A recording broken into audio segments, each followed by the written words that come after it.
बंद कयो।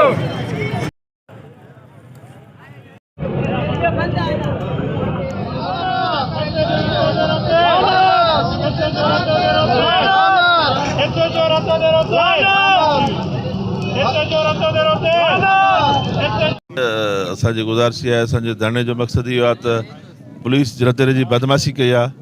असांजो सियासी कारकुन सहाफ़ी कैमरामैन खे पुलिस गिरफ़्तार करे उनखे बिना जवाब तशदुद कयो आहे। उनजो कसूर सिर्फ़ु इहो आहे त हू पाड़े में हिकिड़ो दुकानु आहे, मनशात हू हलाए पियो, उनखे मने की त बाबा मनशात न हलाए, असांजा घर आहिनि, मासूम ॿार आहिनि, स्कूल वञनि था, उन ते हू विड़ी पियो। हुन पुलिस खे घुराए प्राइवेट SHO जेको गनमैन आहे, को यूनुस नाले सां, जेको सॼो ॾींहुं उहो वञी अॾनि तां मंथली वठंदो आहे, चोरनि जो यार आहे। हर हिकु महले में तव्हां वेंदव न, मासूम ॿार स्कूल जे टाइम बि वञो उते तव्हांखे आइस बि मिलंदी, शराब बि मिलंदो, चर्च बि मिलंदो। बाबा तव्हां जेकॾहिं मुंहं में हले थी सॼी सिंध में IG जो इहो फ़ैसिलो आहे त मनशात बंदि हुजे, त रतदरे में घिटी में चर्च केरु थो खपाए, भंग केरु थो खपाए, शराब केरु थो खपाए, आइस केरु थो खपाए। नौजवान असुल तबाह थी वियो आहे। जेकॾहिं को ॻाल्हि करे थो, को आवाज़ उथारे थो, उनखे स्लो पुलिस रतदरे ख़ासि करे SHO जेको साल खां अरसो मथे हिते रहियो पियो आहे। हालांकि SHO 2 महीना 3 महीना न रहंदो आहे। हीउ SP जो खाटू पुटु आहे, हीउ शरीफ़ माण्हू सां नाजायज़ी ज्यादती कई वेठो आहे। हिन हिते जेको आहे सो कमाई जो ज़रियो, हिन माना हिते रंधिणे खे हिकिड़े सोनी खाण करे लथो आहे, साल खां मथे रहियो आहे पंहिंजी बदमाशी सां। मनशात फोर्स जी सपोर्ट कंदा, पर जेको आवाज़ उथारे जो उनजे ख़िलाफ़ु जेको आहे अॼु हिन तशदुद कयो आहे। असां हिन तशदुद जे ख़िलाफ़ु असां एहतिजाज कयो आहे ऐं असीं तव्हां मीडिया जे थ्रू इहो असां ऐलान तय कयो त हिन जे ख़िलाफ़ु, हिन जे ज़ुल्म जे ख़िलाफ़ु असां हाई कोर्ट हिनखे मां कराची ताईं छिकराईंदुसि इंशाअल्लाह ताला।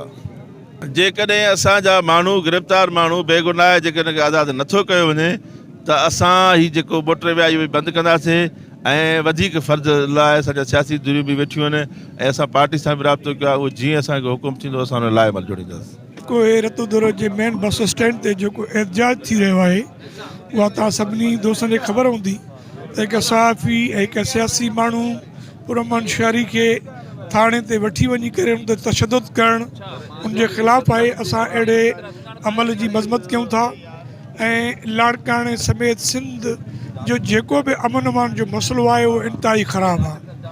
हिकु तरफ़ दाड़ेलनि ऐं वॾनि करप्ट माण्हुनि खे उन्हनि खे रिलीफ ॾेई करे उन्हनि खे फ़ैसिलनि जुर्गनि में आणे करे उन्हनि खे क्लीन चिट ॾिनी वई थी। ॿिए तरफ़ शहरनि जे अंदरि पुरअमन माण्हुनि जो जीअण जंजाल कयो वियो आहे।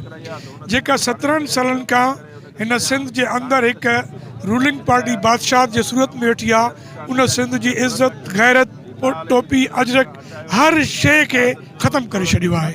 त असां हिन पुलिस जे अहिड़े अमल जे ख़िलाफ़ु हिन शाइरनि सां, हिन बिरादरी सां गॾु आहियूं ऐं रते दरे जे बाशऊर अवाम खे अपील था कयूं पिया त इंतज़ामिया जे अहिड़े गंदे अमल जे ख़िलाफ़ु ऐं रते दरे शहर जे अंदरि हर तबिके सां थींदड़ नाइंसाफ़ी जे ख़िलाफ़ु निकिरो ऐं मज़ाहिमत कयो ऐं हिननि चोरनि लुटेरनि जो ख़ात्मो आणियो।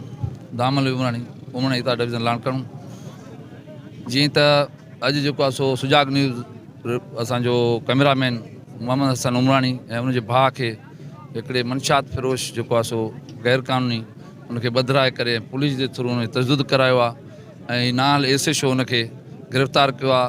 रतोदरो तमामु तारीख़ी शहर आहे, पुरअमन शहर आहे ऐं उन शहर जे अंदरि आइस, मनशात, चर्च, फाशी जा अॾा, शराब खाना हली रहिया आहिनि, जंहिंजे करे हिन असांजे सोशल समाजी माण्हू ऐं रिपोर्टर उनखे मनेनामो कई आहे। उनजे बावजूद बि उहो मनशात फ़िरोशनि जी सपोर्ट करे SHO ऐं हिकिड़े शरीफ़ शहरी जे मथां तशदुद कयो आहे।